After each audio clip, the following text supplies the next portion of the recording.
Testing Pyramid versus Honeycomb. Which integration strategy?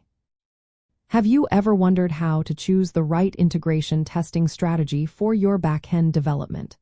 Today, we will compare the Testing Pyramid and the Testing Honeycomb to help you decide which one fits your needs best. The Testing Pyramid is a well-known model that organizes tests into 3 layers. At the base, we have unit tests. These tests are fast and focus on the smallest parts of your code, like functions or methods. They are inexpensive to run and quick to diagnose when something goes wrong. Next, we move to integration tests, which sit in the middle. These tests check how different components or services interact with each other. They are more comprehensive than unit tests but still more isolated than full system tests. At the top of the pyramid, we find end-to-end tests, also known as E2E tests. These simulate user journeys through the entire system, covering everything from the front end to the back end and external dependencies.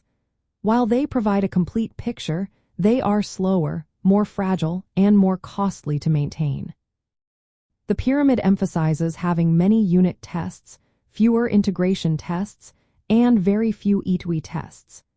This structure helps backend developers quickly validate application, programming interfaces, and server-side logic while keeping test maintenance manageable. On the other hand, we have the Testing Honeycomb, which was introduced by Spotify. This model is tailored for microservices architectures, where the focus shifts from isolated code to the complexity of service interactions. In the Honeycomb, the largest layer is integration tests. This reflects the need to verify how different microservices communicate with each other. Above integration tests, we find integrated tests, which check the correctness of a service in relation to external systems. These tests are similar to E2E tests but focus more on system dependencies.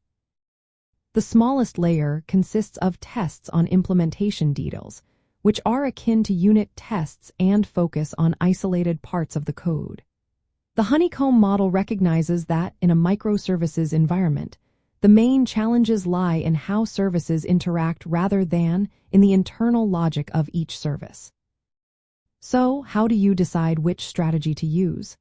The Testing Pyramid works well for monolithic or less distributed backend systems, where internal code correctness and fast feedback loops are priorities. It encourages writing many unit tests for APIs and database logic, fewer integration tests, and minimal E2E tests. Conversely, the Testing Honeycomb is better suited for microservices-based backends. In this case, the main risk lies in the integration points between services. This model emphasizes extensive integration testing to ensure that the backend functions correctly as a system of collaborating services.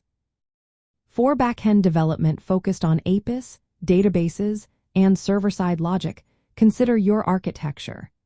Use the Testing Pyramid when your backend is more centralized and internal code correctness is critical. Opt for the Testing Honeycomb when your backend consists of multiple microservices, and the main risk is in the integration points between those services. In both strategies, it is wise to use E2E or integrated tests sparingly, as they can be costly and fragile. By understanding the strengths of each model, you can choose the integration testing strategy that best meets your development needs.